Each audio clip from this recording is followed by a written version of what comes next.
Nous retrouvons à nouveau Yves et Brigitte pour cette avant-dernière visite immobilière.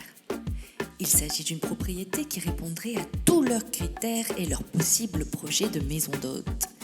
Mais il y aurait une concession à faire. Et donc ici, vous avez largement de l'espace pour les ânes, d'autant plus que vous pouvez être sur la terrasse et les regarder, qu'ils sont vraiment à côté. D'ailleurs, ensuite nous descendrons et vous verrez qu'il y a un espace qui peut être aisément transformé en leur habitation, à leur abri. Donc il n'y aurait même pas à la construire, il serait au frais. Actuellement, la maison, il y a 13 000 m² de terrain. Ouais, 13 000. On laisse les bourriques dedans et tiens, ils ont des coins, il faut se mettre à l'ombre. Ah oui, mais en bas aussi ils peuvent se mettre en ombre. C'est aussi un atout de savoir que vous savez que ce terrain va se parceller, vous pouvez le vendre. Il va se parceller, c'est pas fait encore. Ouais. Non, ça va être fait, ça a été accepté. C'est-à-dire, ça passe dans le cadre d'un remembrement, comme on dit en France. Remaniement urbanistique, ouais, oui. C'est ça. C'est déjà en cours de discussion avec Paul, la définitive approbation de la règle. Le fait qu'il y ait... Qué amable. ¿Luego? ¿Luego? ¿Luego? Gracias, muy amable. Ça c'est l'Espagne, on nous propose une bière. Oui, ça j'ai compris. Il comprend mais cerveza, cagnard, c'est les deux choses que je connais, mais je les connais bien.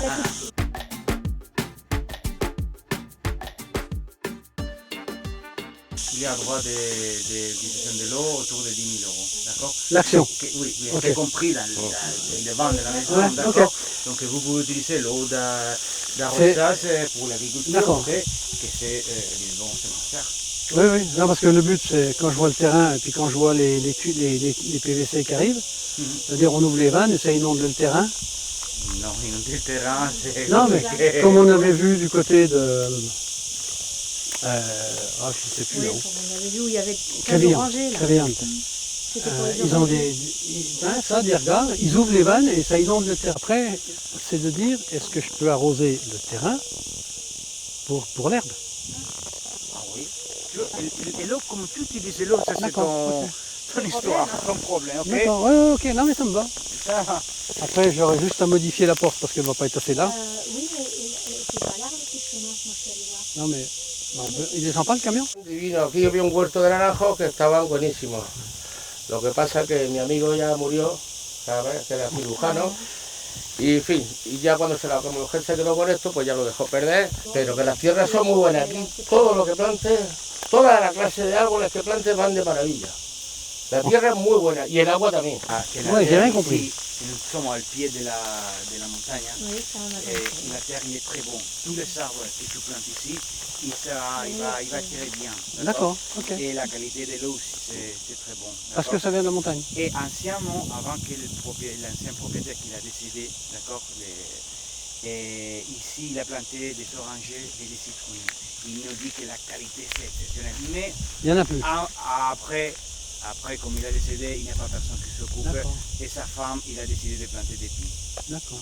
Comme le terrain, c'est possible de cultiver, il est autorisé pour cultiver, tu peux enlever les pins qui existent. Donc ce qui veut dire que... Si on parle de le parc naturel, tu ne peux pas toucher à qu'une pin. En termes de terrain, oui. Non, il y a pas de terrain. Ah oui. Nous, en termes de terrain, il n'y a pas de souci. Ça correspond, voilà, on a regardé, il y a un accès pour le poids lourd. Parce qu'il y a aussi ça, il y a ça.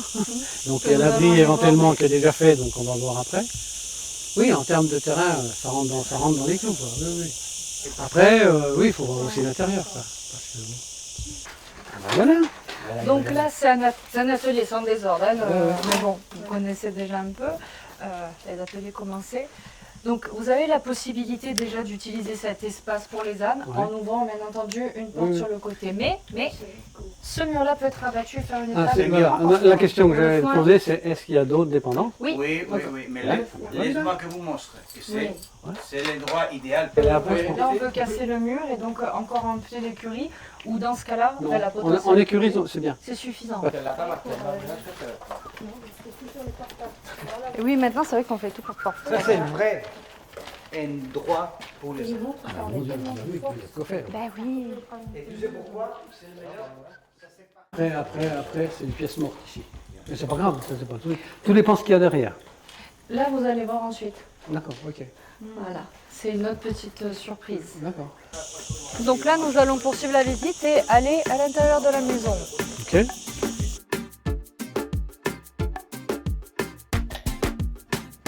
Nous rentrons dans la maison, on commence par un beau salon salle à manger, donc qui est inspiré de l'architecture locale et typique. En fait, il faut savoir que cette maison a l'aspect d'une maison ancienne, mais elle n'est pas si ancienne que ça parce qu'elle a seulement 25 ans. Le propriétaire a toujours été un amoureux de l'architecture traditionnelle locale. En fait, les codes qui vont être régulièrement utilisés sur ce type d'architecture, ça va être une base carrée et la tour, une petite tour qui va être plus ou moins grande. Il y a carrément des fois une tour indépendante avec un rattachement, mais normalement c'est une base carrée avec au-dessus une tour qui domine et donc offre une vue sur ici en l'occurrence sur la Sierra Espuña. Au niveau des codes aussi de l'architecture traditionnelle locale, on va retrouver la ferronnerie, la présence du bois et aussi de la terre cuite. Donc en l'occurrence les carrelages, c'est fabriqué ici localement et même les carrelages au sol sont fabriqués dans la région. Mais oui, les poutres sont également un élément de l'architecture traditionnelle locale et même, on pourrait dire, en Espagne. Ce type de bien, on l'appelle huerto. Pourquoi huerto? En fait, un huerto, dans le vrai sens du terme, ça veut dire le champ. Et ces maisons, avant, par exemple, ça a été l'épopée, la grande épopée de la maison huerto au XIXe siècle, en fait, c'était une maison où on cultivait les agrumes autour. On avait des plantations agricoles. Et donc, c'est le champ, si vous voulez, qui a donné le nom au type de maison. Il faut savoir aussi que ce type de propriété autrefois, donc surtout 18e, 19e siècle, appartenait aux nobles et aux notables de la région. Donc c'était une maison de cachet. Vous aviez cette maison-là, vous étiez quelqu'un d'important. Donc elle aime sa maison. On voit que c'est une maison qui est aimée. Nous, avec Eduardo, nous faisons tout de suite la comparaison entre une maison qui n'est pas aimée et une maison qui est aimée. Les maisons qui ne sont pas aimées, on le voit, elles sont négligées, elles sont mal rangées, elles tombent en ruine, elles sont abandonnées. Exactement, donc tous ces carreaux sont faits à la main, c'est pour ça qu'on peut noter une irrégularité au niveau de la forme. C'est une belle cuisine, il y a de l'espace. Hein. Ah oui, oui, tout ce qu'on a vu jusqu'à maintenant, c'est nickel. Bon, après, la décoration des messieurs dames ne correspond pas à la nôtre. Voilà. Moi déjà, tout ce qui est poutre, déjà j'ai déjà tout investi par un placo.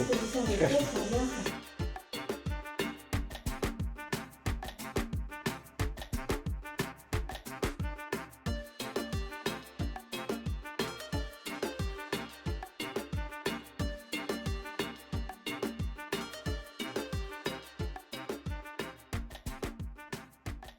En fait, en ce moment, elle est au prix de 400 000 €, mais on pense qu'il pourrait y avoir un rabais supplémentaire parce que eh bien, la propriétaire a cette propriété en vente depuis un moment. Elle le sait très bien, une propriété qui est fermée, eh bien, au bout d'un moment, ça s'abîme, même si elle y met du sien, hein, vous avez vu la propreté, etc. Donc elle envoie quelqu'un. Mais cette maison-là, ben, c'est aussi un capital pour elle. Si elle la vend, elle va récupérer de l'argent, elle en a peut-être besoin pour elle, pour sa famille. Donc on peut jouer sur le côté de... Ça fait un moment que c'est en vente, attention, une maison fermée, ça se garde pas bien, pour avoir un rabais. On pense que 380 000 €, ça serait peut-être envisageable. On pense. Bon, ça et ça serait un prix excellent. À l'extrême, je me mets 80 000 € sur le dos. Plus les frais. Plus les frais. Ouais, Belle façon, il y a un sacré bien. Il y a du potentiel, il y a tout. Bon, après, on met la déco qui nous chagrine un peu, mais ceci étant. Après, il y a le terrain. Oui, non, mais tout correspond. Moi, la déco, je récupère, hein, il y a des choses qui me plaisent. Ah, mais j'ai un divorce après, parce que lui, il va pas aimer. Hein. Au jour d'aujourd'hui, je dirais presque tous les feux sont ouverts, sauf un. Le prix. Le prix, c'est ça. Ça, celle-ci est accessible avec un crédit. Ah ben non, mais de toute façon, nous, c'était un des éléments d'avoir une piscine sur le plan. Bon, ben là, c'est fait. Sur les couleurs de l'année, oui. Non, puis honnêtement, là, ça répond à tous nos critères, quoi. Non, franchement, il y a tout, la disposition des pièces, la luminosité, la taille. Nous, on sait déjà qu'on va vivre en bas. Nous poursuivons notre chemin pour visiter la dernière propriété. Dans les prochains épisodes, vous découvrirez quelle villa a été choisie, ainsi que les premières démarches administratives, mais aussi la rencontre avec la communauté de francophones formée par nos clients. Alors, restez connectés et abonnez-vous à notre canal YouTube. Hasta luego!